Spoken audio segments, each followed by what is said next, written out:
अस्सलाम वालेकुम students, hope you are doing well. Accounting circle के चैनल के ऊपर खुशामदीद। स्टूडेंट, जैसा कि आपको मालूम है कि हमारा general ledger and trial balance का चैप्टर चल रहा था और आज के लेक्चर के अंदर हम इस टॉपिक का एक और ट्रिकी क्वेश्चन लेकर आए हैं जो कि first year commerce year 2011 private के पास पेपर से क्वेश्चन नंबर 3 लिया गया है, जिसके अंदर हमने लेजर एंड ट्रायल बैलेंस बनाना है। इससे पहले मैं आपको बहुत डिटेल से बता चुका हूँ कि हम सबसे पहले जो बेसिक काम करते हैं वो जर्नल एंट्रीज बनाना सीखते हैं, उससे फिर लेजर यानी कि टी अकाउंट बनाते हैं और उसके बाद ट्रायल बैलेंस बना लेते हैं जनरल लेजर की मदद से। लेकिन कभी कभार आपके पास सवाल डायरेक्ट ट्रायल बैलेंस बनाने को आता है, जो कि आप हमारे चैनल पर देख सकते हैं कि डायरेक्ट ट्रायल बैलेंस कैसे बनेगा, डायरेक्ट लेजर कैसे बनता है वो भी आप देख सकते हैं। आज के लेक्चर में भी आपको बताएंगे। तो आपने अपने पेपर में टाइम बचाना है, प्रैक्टिस करनी है, शॉर्ट ट्रिक्स को आजमाना है ताकि आपका पेपर ना रहे। सो वीडियो पूरी देखने से पहले मेरे चैनल को सब्सक्राइब करें और वीडियो को ज़्यादा से ज़्यादा शेयर करें ताकि जिन स्टूडेंट्स को इस तरीके के क्वेश्चंस में प्रॉब्लम होती है तो वो आसानी के साथ इस तरीके के क्वेश्चंस को कर सकें। तो क्वेश्चन में आपको कह रहा है the following is the trial balance of Shah Latif and company. आपको एक ट्रायल बैलेंस दिया हुआ है शाह लतीफ़ एंड कंपनी का ऑन मार्च 31 2011 का, ठीक है ना। मार्च 31 2011 का मतलब है कि ये मार्च के एंडिंग बैलेंसेस हैं। तो मार्च के बाद जो नेक्स्ट मंथ आएगा वो अप्रैल का आएगा, तो इसलिए ये अप्रैल के ओपनिंग बैलेंसेस होंगे, ठीक है जी।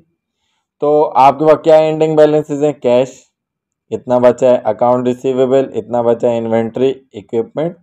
On the other hand account payable liability, salary payable liability, bank loan liability और कैपिटल, तो डेबिट क्रेडिट दोनों बराबर हैं, ठीक है जी। 170 से फिर कह रहे हैं the following transaction were perform during first fortnight. Fortnight कहते हैं 2 वीक्स को, ठीक है ना, पहले 2 हफ्तों में, ठीक है, अप्रैल के। इसका मतलब क्या हुआ कि ये बैलेंसेस अप्रैल के ओपनिंग बैलेंसेस हैं और अप्रैल में जो ट्रांजैक्शन हुई अप्रैल 5 को कि आउटस्टैंडिंग सैलरीज पे की गई, अप्रैल 6 को 1/2 यानी कि हाफ 50% अकाउंट रिसीवेबल कलेक्ट किए गए, 7 तारीख को सोल्ड मर्चेंडाइज बेची कैश पर 20,000 की and on account 30,000।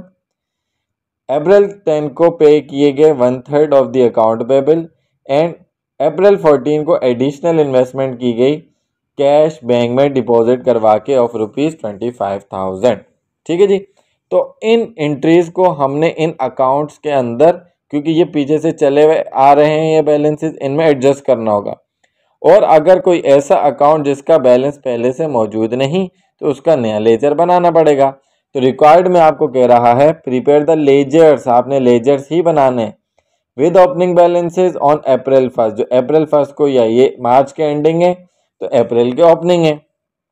And post the above transaction directly there in, directly उसमें इंटर करनी है। आप चाहें तो रफली जर्नल बना सकते हैं, लेकिन आपकी प्रैक्टिस इतनी होनी चाहिए, क्योंकि मैंने क्या कहा, आपने टाइम बचाना है। तो मैंने यहाँ पर एंट्रीज बिल्कुल नहीं बनाई, डायरेक्टली मैं आपको सिखाऊंगा कि आपने किस तरीके से करना है। Foot and balance the account और foot and balance the account करना है, डायरेक्टली उसमें पॉज कर देनी, ठीक है जी। तो अब चलते हैं सॉल्यूशन की तरफ। और आपने सबसे पहले करना क्या है, देखें आपके पास 1 2 3 4 5 6 7 8 अकाउंट तो ऑलरेडी गिवन है, ठीक है जी। तो इन 8 अकाउंट का टी अकाउंट तो आपने बना लेना है। सबसे पहले cash, Shah Latif company general ledger cash. Cash क्या है? एसेट, तो उसका ओपनिंग बैलेंस अप्रैल 1 को बैलेंस बीडी आ गया 20,000 डेबिट साइड, ठीक है जी।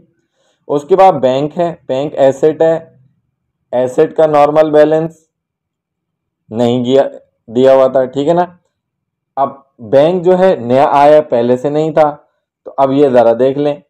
उसके बाद अकाउंट रिसीवेबल, असल में मैंने यहाँ पर अरेंजमेंट जो की है वो किस हिसाब से की है, जो कि हमारे अकाउंट्स बनते हैं फाइनेंशियल सीक्वेंस के हिसाब से। अकाउंट रिसीवेबल ऑलरेडी था, ठीक हो गया।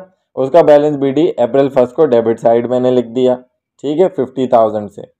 उसके बाद मर्चेंडाइज इन्वेंट्री एसेट होता है, तो नॉर्मल बैलेंस डेबिट साइड पर लिख दिया 60,000।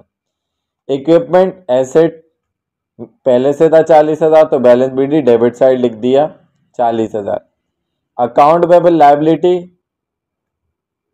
Balance B D opening 30,000 debit side लिख दिया। Salaries payable balance B D April 1 को क्रेडिट साइड लिख दिया। ठीक है जी, जो कि गिवन था।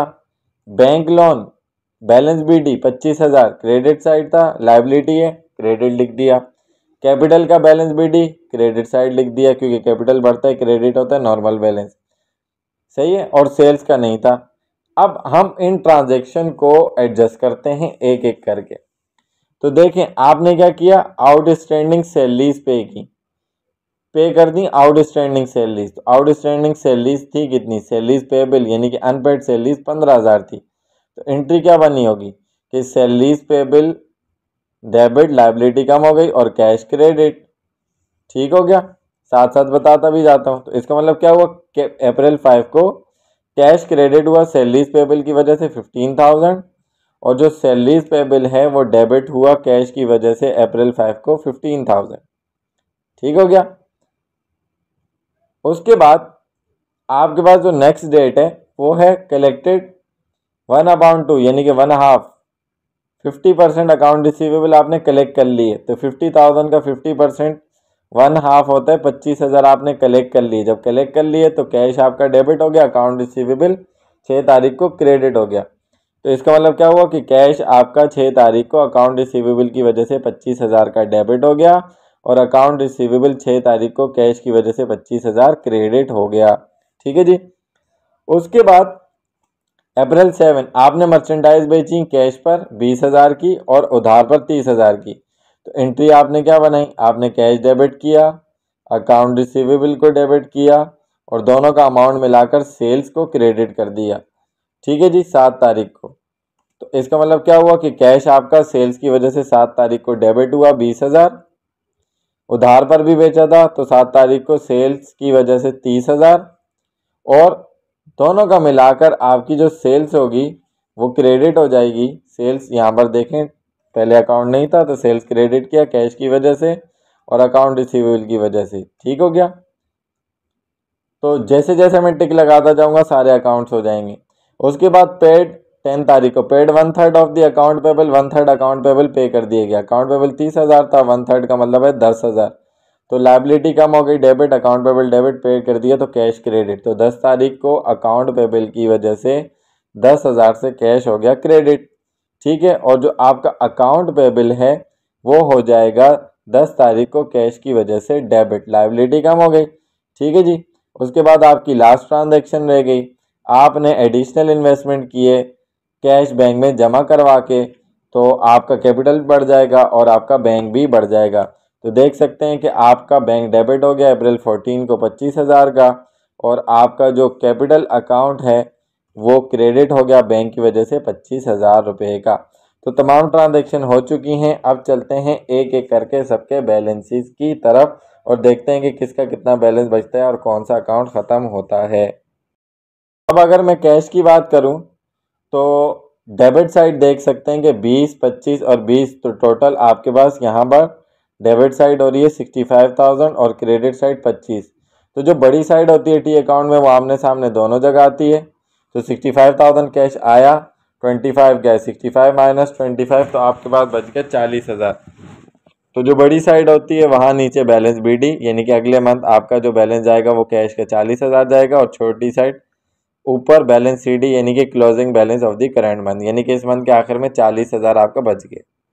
बैंक में आपके पास 25,000 एडिशनल इन्वेस्टमेंट कैपिटल की वजह से गया था और कुछ ट्रांजैक्शन नहीं हुई थी। तो बड़ी साइड 25,000 दोनों साइड, और यही आपकी बड़ी साइड के नीचे बैलेंस बी डी और छोटी साइड के ऊपर बैलेंस सी डी रिकॉर्ड किया जाएगा। उसके बाद अकाउंट रिसीवेबल पहले से 50,000 था, आपने माल बेचा 30,000 का, तो टोटल हो गया 80,000। उस जिसमें से आपने 25,000 कलेक्ट कर लिया था, लेकिन बड़ी साइड 80,000 थी, दोनों साइड 80 में से आपने 25 माइनस किया, तो बड़ी साइड के नीचे remaining balance 55,000 balance B D और छोटी साइड के ऊपर balance C D closing balance of the current month आ गया। उसके बाद मर्चेंडाइज इन्वेंट्री का बैलेंस ऐसे ही 60,000 रहा, कोई एडजस्टमेंट नहीं, एसिड है, बड़ी साइड दोनों साइड, बड़ी साइड के नीचे बैलेंस बी डी 60,000 और छोटी साइड के ऊपर बैलेंस सी डी 60,000।